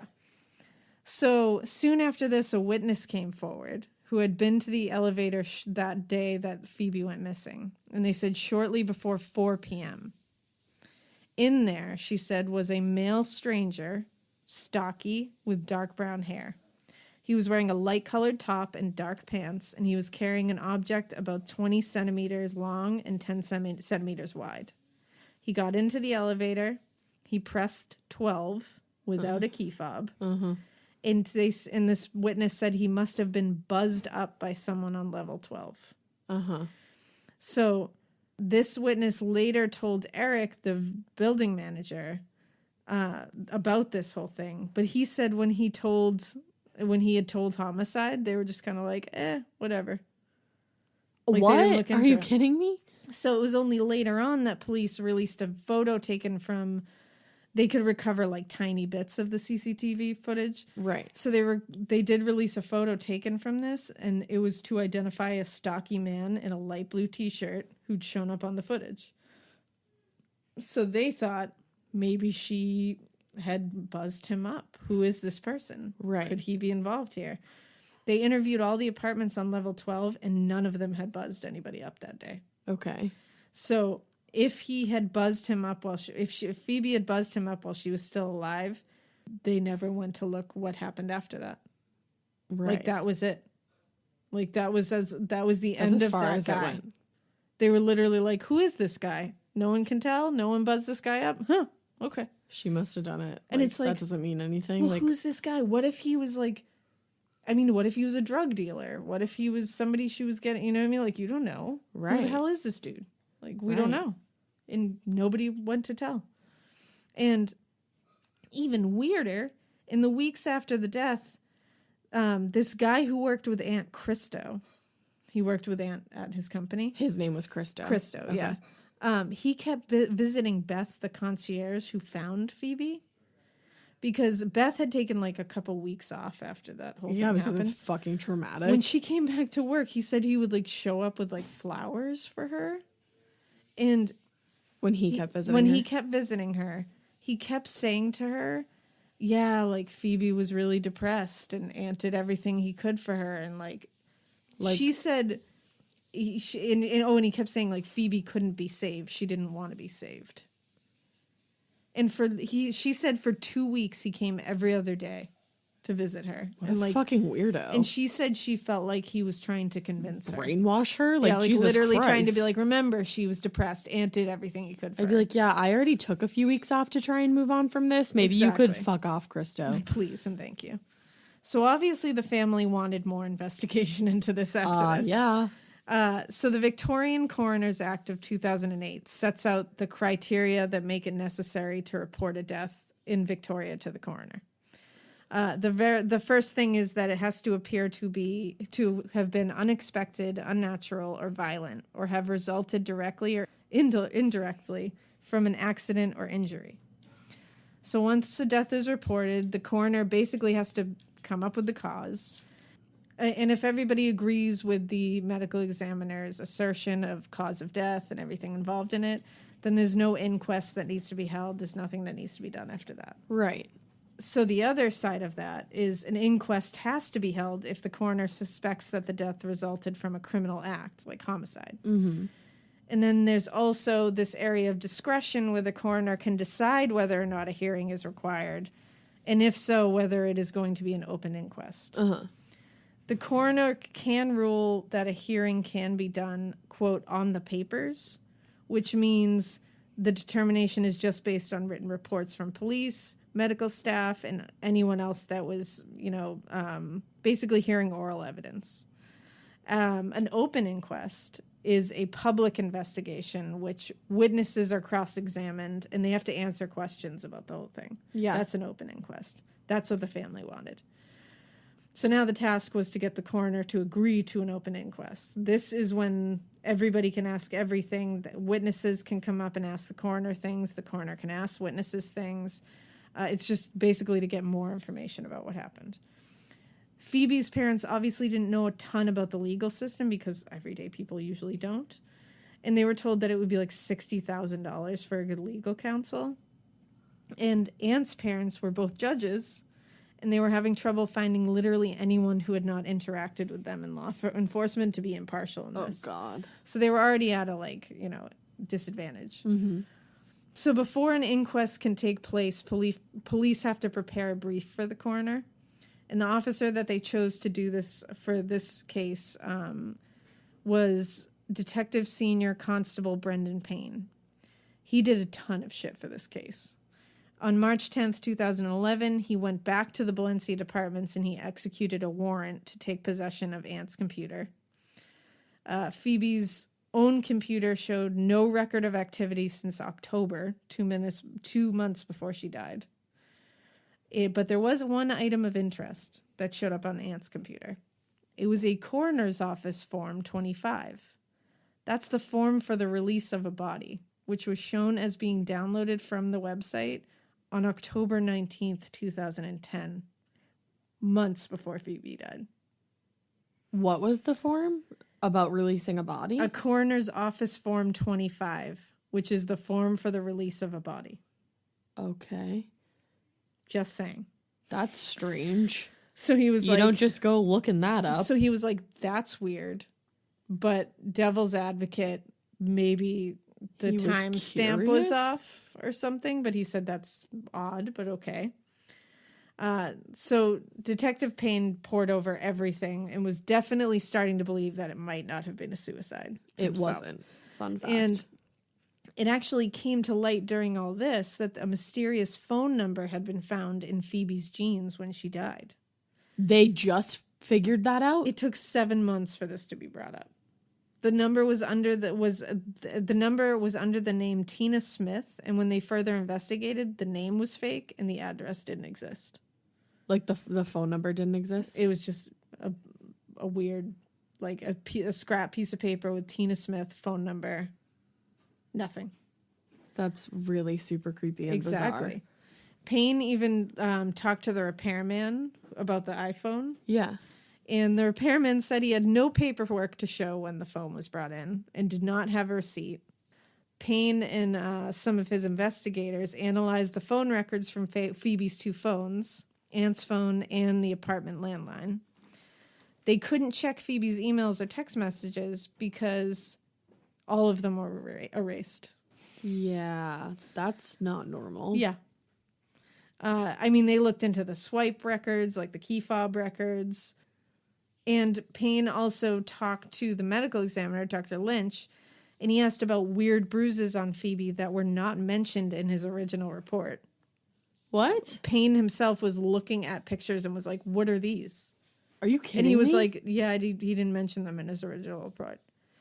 And he said it was just some blunt force trauma that he couldn't pinpoint. Oh, just some casual blunt force trauma? Yeah, casual blunt force trauma. So he asked Payne to make another report. He was like, you need to make another report. Payne also asked a forensic physician, Dr. Morris Odell, about his opinion about whether still Knox mixed with alcohol could have had anything to do with this. And he asked him for his report, too, for the inquest. Right. So finally, after a ton of work, Natalie, her mother, found somebody to represent the family in this whole thing. It was Simon Moglia. He obviously needed to be paid. So Phoebe's friends put together a benefit in Malakuta and raised like $16,000. Holy shit. Tom also put up a fundraising site, and her friends Alice put together a benefit concert, which is like at this huge venue, and it raised $5,000. So they were able to fund this whole thing. Mm-hmm. The hearing was December 5th, 2012. Ant was represented by Elizabeth Breimer, who was who happened to have a very close working relationship with George Hampel. Oh, okay. She said, as she did. She originally said that she would agree to an inquest, but then said it wasn't necessary because there was no basis to determine anything other than suicide happened. Okay, Elizabeth. Yeah. It ended up being really frustrating because they all had all this stuff to present to the coroner. And then the coroner was like, yeah, instead of hearing oral submissions and of all this, why don't we have you all just like prepare written submissions and just give it to me that way? So they got all this stuff together, and then he was like, just write it down and give it to me. So this is when they're trying to decide when an inquest date is going to be set. Yeah. So while they're waiting for this decision, Lorne was going crazy, sending letters around Valencia, asking residents if they saw anything weird that day. Like, he was doing the job. His own fucking thing. He also talked to Channel 7, who broadcasted videos of Lorne's experiments with the girls in the rubbish chutes. Yep. And on March 26, 2013, the coroner's senior in-house solicitor wrote to say that the coroner had reached a decision. He was going to hold an open inquest into Phoebe's death. Okay. So the hearing was scheduled for May 1st, 2013, and then the inquest was going to follow in August. So after 3 weeks of inquest, like of witnesses talking and all that good stuff, they adjourned for October. So witnesses were like, witnesses included a police telephone analyst and a police computer analyst. The telephone analyst said the software program used by the police when Phoebe died was not able to read her iPhone SIM card properly. Uh-huh. So he said what the program they had now would be able to, but he said the phone handset and SIM card were handed by the police to Anthony Hamble a few days after her death. Anthony Hamble says the handset is now in the possession of one of his work colleagues, and he claims he cannot locate the SIM card. Oh, casual. Yeah. That's such a bummer that you just like can't find it. Yeah. And that you Such a gave it bummer. to your friend, you fucking weirdo. Now, October 9th, the coroner declared the inquest closed. Coroner White, who was the one presiding over this, didn't give any of his findings until Wednesday, December 10th, 2014, 1 year later. So they had to sit there and just wait for this. So what did he find? He concluded that Phoebe's death was an accident. No, it wasn't. He said that under the influence of Stilnox and alcohol, she climbed into the 12th floor garbage chute while deeply confused and disoriented, no idea about the danger to her life. And when she sustained the, injuries to her foot from the fall, she later died because of blood loss. So the findings ruled out suicide or the possibility of a third-party involvement. So he's saying she did it herself, but it was an accident. Okay. So they concentrated a lot on the Stilnox. Also, it took you a fucking year to come up with that. Exactly. Douche. And like we said, that it's like the Ambien kind of thing where you can sleep, eat, and sleep drive and all that. But they say you don't usually do things that you don't normally do. Like you sleep drive, you sleep eat, you sleep, So I definitely wouldn't sleep exercise. Exactly. So even the doctors at the inquest said the mixture of that and alcohol wouldn't make it possible to do what they were suggesting she did. Right. And Lorne laid out why none of this made any sense.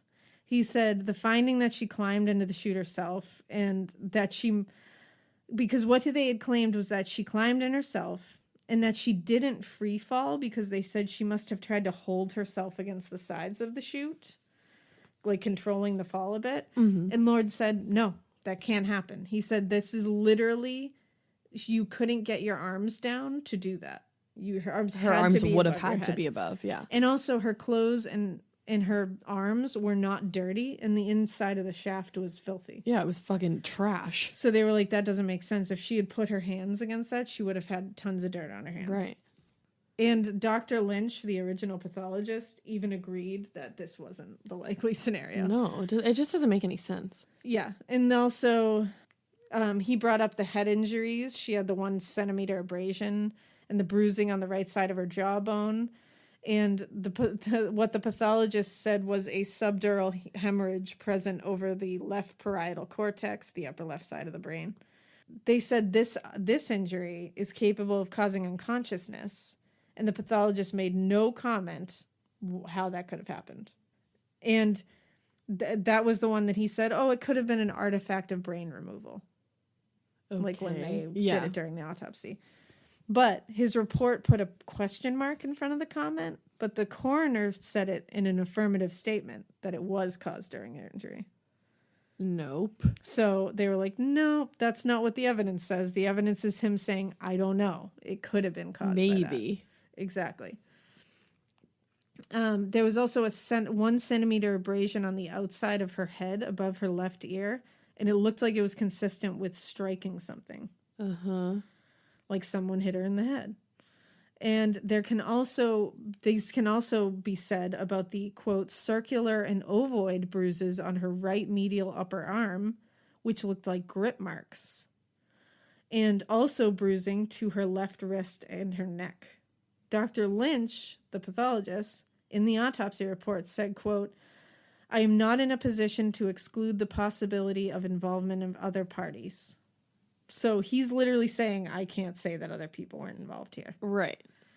There was also another pathologist who agreed that those marks resembled finger grips, like someone was holding her arm. And this is something the pathologist literally ignored in the original exam. Now, Detective Payne had asked Aunt to make a secondary statement for the inquest, and he came to the station with his dad, the judge. Payne had tried to get a private statement from him, but George wouldn't allow it. The witness who was in the elevator with a dude that was buzzed up to the 12th floor was never brought up. Detective Senior Constable Howells, one of the police at the scene, said there was a trail of dirt marks apparently left by footwear of either a tall person or someone running along the 12th floor hallway. They were never photographed, sampled, measured, or examined at all further. What? Yeah. The coroner just assumed and said that she was drinking out of the glass and it was broken by accident. No suggestion that the glass could have fallen, been thrown, anything. He also said that she must have put the glass pieces in a bag, and that's how she cut her hand, but there was no glasses found in any of the bags or waste bins. Right. There were also 2 glasses in the apartment. One was broken and one was on the counter. Neither were fingerprinted to find out who that was. That's good. And so Miss Debra Siemensma, who was the counsel assisting the coroner during this whole thing, she produced for the coroner a closing submission comprising 68 pages. Whoa. It had a detailed analysis of the evidence and a clear, thought process throughout. She said her overriding advice was that Coroner White, on the evidence before him, could only return an open finding, which would mean at the end of the inquest, instead of him saying, this was an accident, there's no way that this was suicide or homicide, that an open finding would say, we're still not sure, and if further evidence is brought to us, we will still investigate this. Right. She specifically advised him against making a finding of suicide, a finding of misadventure, a finding of death caused by borderline personality disorder, a finding which determined that a third party was involved or not involved, a finding which specifically exonerated Anthony Hampel from complicity. And they said it's very rare for a coroner to completely ignore his counsel's recommendation. Phoebe's friends and family believe she was about to go out that night because of the sunglasses, the phone chargers, hair straighteners. So they wanted an appeal. But a top law firm initially agreed. They said, we'll do this for you pro bono because these findings are crazy. Right. It needs to be an open inquest. But they didn't recommend that they do it because they said if the appeal was lost, they would be charged hundreds of thousands of dollars. Oh. Yeah. So at the time in Victoria, coronal findings were near impossible to appeal for families. This meant that even if many people found issue with Coroner White's findings and conclusions, there was really no way to appeal it because after he closed the inquest, that was it. In Victoria, you would have to find a, quote, perverse error in law to open it again. And that's really difficult. So a huge call was put out to amend the Coroners Act and to make it easier for appeal. And in December 2016, the Victorian government announced that due to a public outcry about the case, there would be a review of the current Coroners Act. And Attorney General Martin Pakula said that they would basically be seeing if the changes made in the 2008 law that limited appeals were too strict, which obviously they are. They clearly are. This would also, if they changed this would also add special units in the coroner's court to help grieving families to better understand, thus better participate in this process in the future. Everything I looked for I couldn't find any updates to whether this has happened or not. I'm sure it's probably going through a lot of processes. It's going to take a long time. But either way, this is where it remains. Wow. The inquest was closed. It was determined that it was an accidental death. It wasn't, though. Whew. Sorry, I just don't believe that. In my opinion, some foul play happened here. Somebody else. You don't accidentally was fall involved. down a garbage chute. No. And you don't kill yourself by jumping down a garbage chute. Because it's literally never happened. No. And it just, none of it makes sense. So that's my thoughts on the whole thing, is that someone else is involved. 100%. Yeah. And some weird, fucked up, like, I don't know how you would even go about planning this. Like, I don't know if something happened. It seems like something happened in that apartment. Obviously. Somebody else was there. And then they put her in the garbage chute. But the only thing is that somebody would have had to have been in the garbage chute waiting to turn it to manual. Yeah. That's the part that really That's fucks the me other up. thing, yeah. So it's almost like two murderers had to be involved. Exactly. It's all so bizarre. This is the most bizarre case. It truly is. And that's why this is so long, guys. Wow. So that's Phoebe Handsjuk. That's where we are now. Guys, thank you for listening. And if you are still interested, definitely go listen to Phoebe's Fall, because they have like interviews with these people, Natalie, Yeah, Len, that podcast Bren. is so interesting. Yeah, they have firsthand accounts of all this. And they dive way deep. You thought this was a deep dive, girl. Yeah, they did an amazing job. They really did. So we just want to quickly thank a few patrons. All right. So thank you to number 1, Don Mills. Don Mills, thank you so much. You are always chit-chatting with us on Twitter, and you are the nicest person. And I just love you, Don. Thank you so much. Love you a whole bunch. Thanks, Don. Next is Melancholia Adams. Melancholia Adams. That is the greatest name I've ever heard in my life. A+. Thank you so much for existing. We love you, girl. We love you. Next is Brenda Kathleen. Brenda Kathleen. I love your name because Kathleen is my mom's name. Yeah, it is. And I love it. So thank you so much, Brenda. Thanks, Brenda. And then we have Avant-Garde Mutt. Avant-Garde Mutt. What do I even say to that? That's amazing. You say, girl. Girl. Or boy. Or boy. But like I just say like girl to like any. I say that to boys I know, too. I do too. I say it to John all the time. Thank you, Avant-Garde Mutt. Thank you, Avant-Garde Mutt. And then we have Chantel Fitzsimmons. Chantel Fitzsimmons. The last name Fitzsimmons is just so fun to look at. It is fun to look at. Fitzsimmons. Thank you, Chantel. Thank you. I'll also like your first name. Then we have a Madonna. Ooh. Cindy. Cindy. Lauper? So hot right now. Is it Cyndi Lauper, you It think? is. Thank you so much, Cyndi Lauper. Thank you. Thank you, Cindy. Then we have Corey, another Madonna. Corey. So hot right now. Corey with a C. I love you, Corey. And an I at the end. Corey with a C is the usual way to spell it, I think. Yeah, but you could use a K. But with an I at the end, that's different. Yeah, an I at the end is I different. like that. Thanks, Thank you, Corey. Corey. And then we have Goulin Rouge. Goulin Rouge? Goulin Rouge. Oh my damn. Thank you. Thank you. Thank you. And thank you, Goulin Goulin Rouge. Because Moulin Rouge is a great movie. The Maharaja. The Maharaja. That's me and Alina's favorite thing to It say is. from From Moulin Rouge. So Goulin Rouge, thank you for bringing that back. Yes, thank you. Thank you love to all you. our Patreons. We're going to thank some more of you next week. If you haven't heard your shout out yet, stay tuned because we're going to say your name at some point in an episode someday. It's coming. We are marking them all off. We're going down the list and you will hear it. The future is bright. I promise. In the meantime, while you're waiting for us to call your name out, you can follow us on Instagram at Morbid Podcast. Find us on Twitter.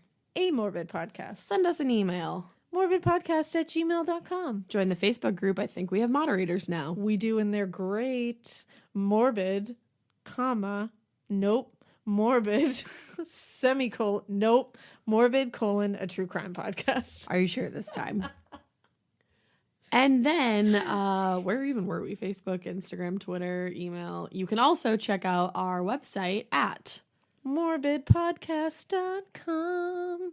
We hope you keep listening. And we hope you Keep it weird. I'm not going to do it for this again. It's just No way. It's too much, man. much. It's too much. So, bye. Bye, bye, bye, bye, bye.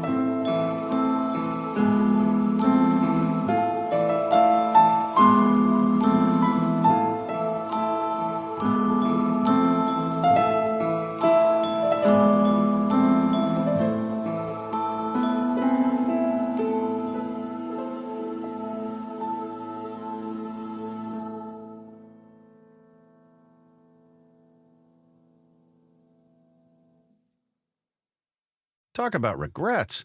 We all know someone who's been in a car accident and said, I don't need to call a lawyer, only to regret it after their pain and damages were worse than expected. When someone hurts you, you deserve to be compensated fairly. Morgan & Morgan is America's largest injury law firm, fighting for the people for over 35 years. Injured? Visit forthepeople.com/podcast. That's forthepeople.com/podcast. Their fee is free unless they win. Traditional home security only alerts you after a break-in, and that's too late. Simply Safe is changing that. Stop. This is Simply Safe. Police are on the way. We don't just alert, we stop crime before it starts. Simply Safe, plan starting around $1 a day. Save 50% on your new system with professional monitoring at simplysafe.com/SXM or with promo code SXM. Outdoor deterrence requires a Simply Safe Active Guard outdoor protection plan starting at $49.99 a month. Visit simplysafe.com/licenses for alarm license information. Tennessee 2012.